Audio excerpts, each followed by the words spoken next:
Halo, selamat datang di pemrograman berbasis objek. Di video-video sebelumnya, kebanyakan kasus yang kita bahas hanya berfokus di satu kelas saja. Padahal tidak menutup kemungkinan di sebuah sistem yang lebih kompleks, kita harus berurusan dengan objek-objek yang saling berelasi. Nah, di video kali ini kita akan implementasikan bagaimana cara kita merelasikan objek-objek tersebut. Simak terus.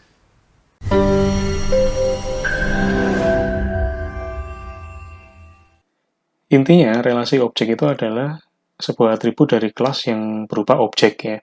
Selain atribut-atribut biasa, seperti string, integer ya, tapi atribut yang berupa objek. Nah, contohnya kelas pesawat terbang.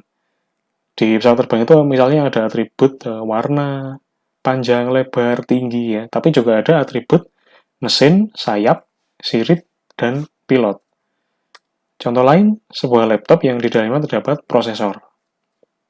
Nah, kita lihat kelas diagram di berikut ini. Jadi di sini ada kelas laptop, kemudian ada kelas prosesor. Di dalam kelas laptop ada atribut merek, yaitu string. CPU, tipe datanya adalah prosesor, di mana prosesor itu adalah asalnya itu dari kelas prosesor ini. Nah, maka dapat dikatakan laptop ini berrelasi dengan prosesor dengan ciri yaitu di dalam laptop ada objek prosesor atau laptop memiliki prosesor di dalamnya. Nah, bagaimana contoh kodenya? Nah, kita buat project baru. Nah, kemudian kita buat kelas apa dulu? Laptop atau prosesor? Kita perhatikan dulu relasinya ya. Kalau laptop itu memiliki prosesor, maka kita harus buat dulu kelas prosesornya. Oke, kita buat kelas prosesor.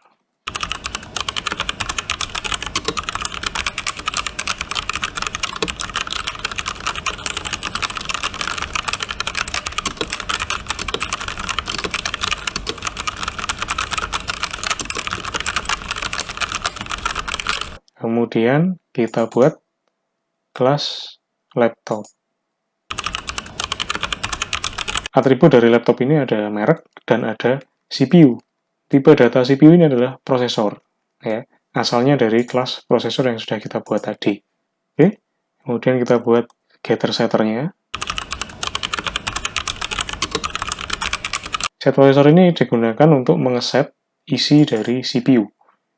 Maka tipe datanya, tipe data parameternya kita sesuaikan, yaitu prosesor. Untuk setternya ya, mereturn CPU, maka di sini tipe datanya adalah prosesor. Karena CPU itu tadi, atribut CPU, tipe datanya prosesor. Nah, untuk menampilkan prosesornya, kita nggak perlu sistem out panggilan gini ya, tapi kita langsung panggil aja CPU dot tampilkan info. Nah, ini sama saja dengan memanggil metode tampilkan info yang ada di dalam CPU.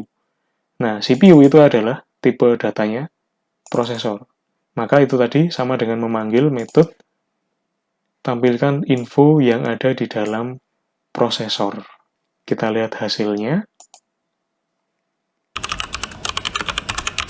Kita buat objek laptop dan prosesor. Nah, yang mana dulu, prosesor atau laptop? Karena nanti laptop itu memiliki prosesor, maka kita buat dulu objek dari prosesor.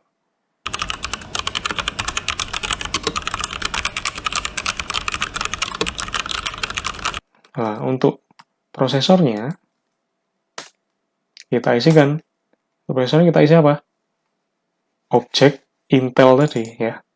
Jadi, set prosesor ini di dalam laptop, dia meminta parameter bertipe prosesor. Nah, maka di sini Intel ini bertipe prosesor. Jadi bisa kita masukkan ke sini. Seperti ini. Kemudian coba kita panggil asus.tampilkan info. Oke, kita lihat hasilnya. Oke. Merek laptop Asus. Kemudian merek prosesor Intel i9, kecepatan prosesor 5,3 GHz. Ini tadi munculnya itu dari ini ya, CPU.tampilkan info, yang mana dia akan memanggil di objek prosesor itu tampilkan info ini. Nah, kemudian misalnya nih, ya, bagaimana caranya kita menampilkan merek laptop dan merek prosesor saja. Jadi kita hanya ingin menampilkan dua hal ini. Kita nggak ingin menampilkan kecepatannya. Gimana caranya? Tanpa mengubah kedua kelas ini ya. Tanpa mengubah kelas prosesor dan kelas laptop. Nah, bagaimana nih caranya? Bisa kita seperti ini. Seperti ini bisa sih, nggak masalah. Ini bisa dilakukan seperti itu ya. Tapi ini kan langsung dari objek Intelnya. Bagaimana kalau kita inginnya itu lewat Asusnya ini? Nah, kita bisa lakukan seperti ini. Asus.get prosesor ya. Kemudian kita dot lagi. Get merek. Hasilnya sama ya, hasilnya sama. Tapi di sini kita memanggil merek prosesor itu dari objek Asus. Nah, bagaimana sih cara kerjanya ini? Jadi sebenarnya gini, Asus.getProcessor ini kan mereturn objek atau mereturn atribut CPU ya kan? Kita lihat, Asus itu kan laptop ya. Laptop. Nah, getProcessor itu mereturn CPU yang mana dia bertipe prosesor. Di dalam prosesor itu ada get merek ya. Di dalam prosesor ada get merek. Maka bisa kita panggil nih get merek dari prosesor tadi. Ya, karena return dari get prosesornya adalah objek yang bertipe prosesor. Maka semua metode yang ada di dalam kelas prosesor tadi itu bisa kita panggil seperti ini. Seperti itu, ini relasi objek yang tipe yang pertama. Berikutnya, atribut objek itu juga bisa berupa array. Ya. Karena mungkin kita perlu menyimpan atribut objek yang lebih dari satu. Kita bisa gunakan array, misalnya nih, pada sebuah game ya, game petualangan misalnya. Terdapat kelas karakter yang memiliki atribut senjata. Senjata yang dibawa oleh karakter bisa lebih dari satu. Maka kita bisa membuat atribut senjata pada kelas karakter dengan menggunakan array. Nah, seperti ini contohnya. Di sini ada kelas karakter, kemudian ada kelas senjata. Kelas senjata ini standar aja, ada nama, string, ya, kekuatan, integer, kemudian ada konstruktornya, ya, konstruktornya menerima parameter, sudah kita bahas di video sebelumnya. Kemudian ada getter, setter untuk nama dan kekuatan. Nah, di kelas karakter itu ada atribut nama, ya, string, kemudian ada atribut senjata terpasang, itu tipenya adalah array dari senjata. Nah, kemudian ada getter setter dan ada tampilkan info. Bagaimana cara ngodingnya? Oke, kita buat saja project baru. Nah, kelas yang mana dulu ya? Nah, sekali lagi, kalau yang berrelasi seperti ini ya, kalau karakter itu memiliki senjata, maka kita buat dulu kelas senjatanya.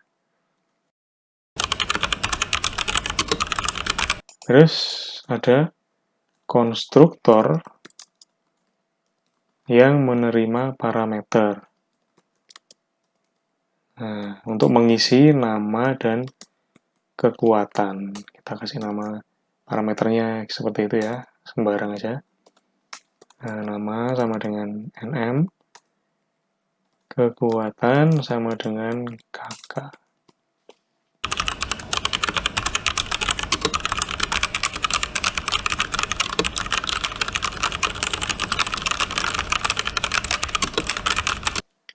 Kemudian kita buat kelas karakter.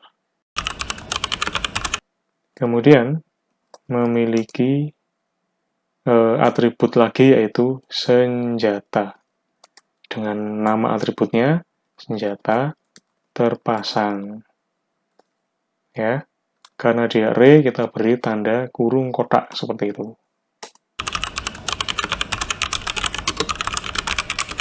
Nah, untuk setter senjata ya, set senjata terpasang, karena dia meminta array senjata ya, array senjata, maka tipe datanya senjata, kemudian kita beri kurung kotak juga. Ya, jadi kalau ingin mengisi atribut yang bertipe array, ya, maka parameternya, tipe datanya juga harus array, seperti ini. Ya, ada kurung kotaknya. Kemudian untuk get senjatanya, senjata terpasang ya, maka karena mereturn senjata yang mana array, maka juga harus dikasih kurung kotak seperti itu.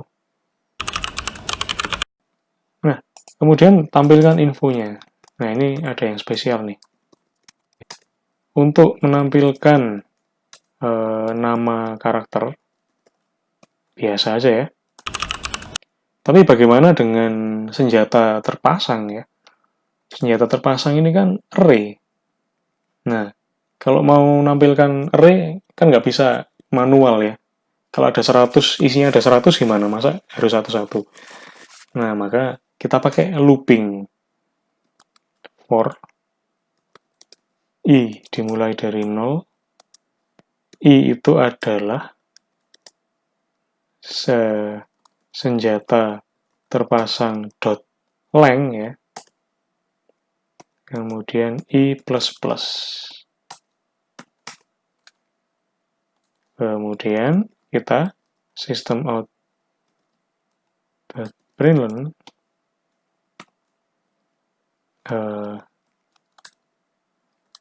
senjata ke I ya adalah senjata ke I titik 2. Nah, senjata terpasang array ke I dot get nama. Nah, seperti itu ya. Nah, jadi ini senjata terpasang ke I, ini kan tipe datanya kan senjata. Nah, di dalam senjata ada get nama, kita panggil metode get nama tersebut. Nah, sekarang kita buat kelas mainnya. Oke. Tes karakter. Nah, kita buat dulu senjatanya ya. Karena kan karakter memiliki senjata. Nah, senjata, misalnya SJT1. New senjata. Senjata pertama ini ini kan tadi menerima parameter ya. Nama senjatanya apa ya, pedang, kemudian kita kasih nama pedang, kemudian kekuatannya 100.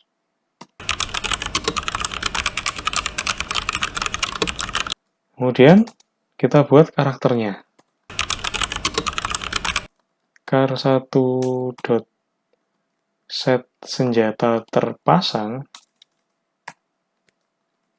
Nah, karena dia array ya, kita bisa isikan langsung ya, seperti ini. New senjata kurung kotak, buka kurung kurawal.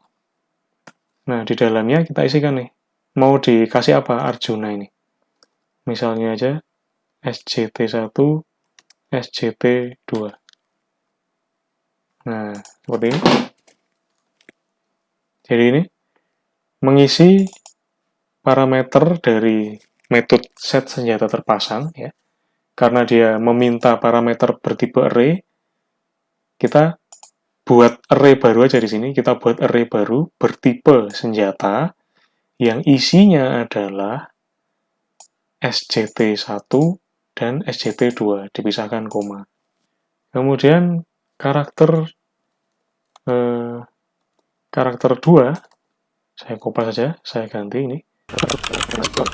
Nah, saya hanya ingin mengisi satu senjata saja.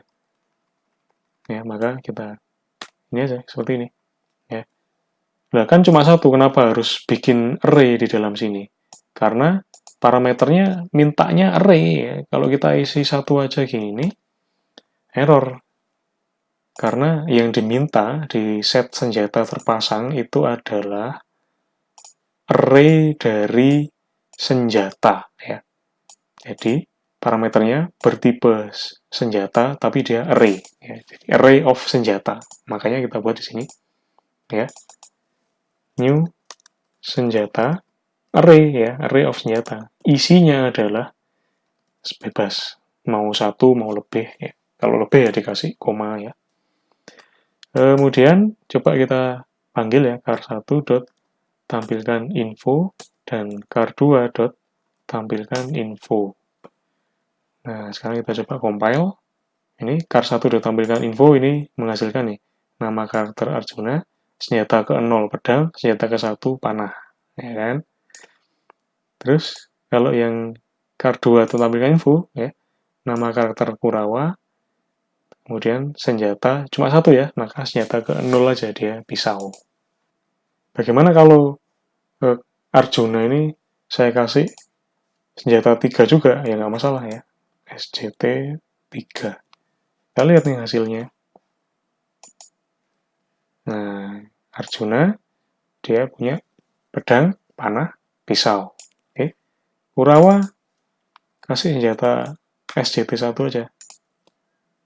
Sama SJT 2 misalnya. Boleh. Oke, kita compile. Nah, hasilnya, Kurawanya ini punya pedang sama panah. Gitu ya. Urutannya sesuai ya, kalau misalnya ditukar ya. SJT 2, SJT 1,